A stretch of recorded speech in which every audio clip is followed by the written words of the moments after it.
Hello, hello, this is Mrs. Samuels. This section is going to be our notes for 10.6.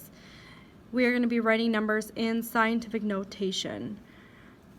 So we've already looked at numbers that are written in scientific notation, and just as review, remember that this number here is your factor, and that must be between 1 and 9.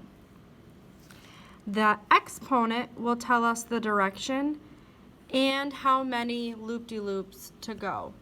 What I want to add today is that large numbers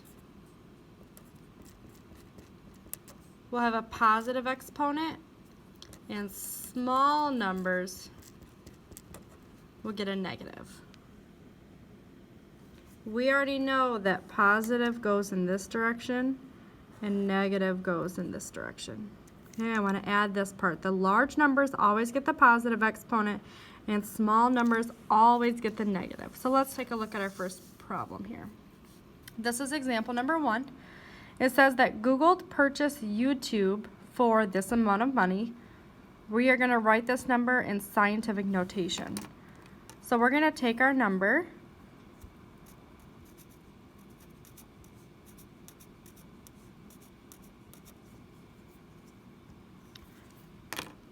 okay, so all I've done is wrote this number down here. And I'm going to take my pen or colored or whatever you're using and put my mark, my new decimal, so that the factor is between 1 and 9. So if I were to put it right here, this would be 165. That's too large. That's larger than 9. If I put it here, it's still too large because the number is 16. So what I'm going to need to do is put my decimal right here. So my factor is going to be 1.65. I don't need to write any zeros. Now our last step is to figure out what is this exponent going to be. Now I know that large numbers get a positive number and small numbers get a negative. This is a lot of money, so this is a large number. So I know my exponent will be positive. So let's figure out what our number will be. 1, 2, 3, 4, 5, 6, 7, 8, 9. I have 9 loop-de-loops, so my exponent will be 9. A positive 9 because it is a large number. Example number 2. In 2004, there was an Indonesian earthquake that slowed the rotation of the Earth, making the length of a day this much shorter per second. We're going to write this number in scientific notation. So I'm going to start with that really small number. 1, 2, 3, 4, 5. 1, 2, 3, 4, 5. There are 5 zeros there if you're wondering. 2, 6, 8. Now I need to figure out where am I going to put this decimal so that the factor is between 1 and 9. If I put it here, that's 268. That's too big. If I put it here, that's 26. 26 is larger than 9. If I put it here, that's perfect. That's 2. So my factor is going to be 2.68, and I do not write any zeros, times 10 to the something. Now this is a really, really small number, and small numbers are negative exponents. And now I just need to figure out how many. 1, 2, 3, 4, 5, 6.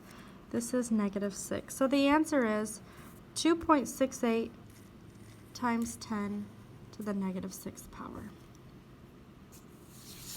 All right, we have 3 problems we're going to do here. We're just going to simply write these numbers in scientific notation. The first one is 50,000. We know that $50,000 would have a decimal here, so I'm going to put that in. And now I need to figure out where am I going to put my decimal so that the factor is between 1 and 9. If I put it here, that's too small. There's no numbers there.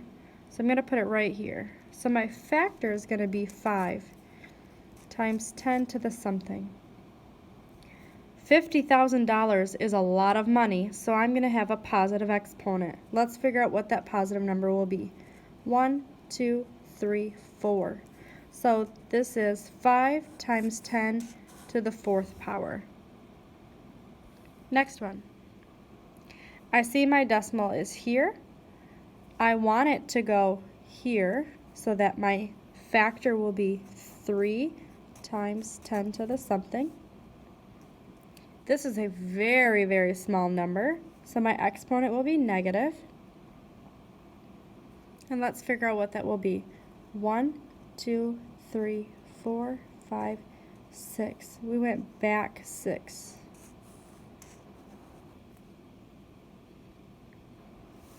Last one. 683. My decimal needs to go here, as if this were $683. I need to put my decimal in a place where my factor will be between 1 and 9. If I keep it here, it's 683. That's larger than 9. If I put it here, it's 68. That's still too large. So I'm going to put it right here because it will be 6, and that's between 1 and 9. So my factor will be 6.83 times 10 to the something. 683 is a large number, so I will make it positive. And let's figure out how many I need. 1 and 2. So my exponent will be 2. So this number written in scientific notation is 683 times 10 to the second. Alright, if you ever need to go back and review that or pause the video because mine was already wrote down and you need to take your own notes, please feel free to do that. This was writing numbers in scientific notation. Thanks. Have a great day.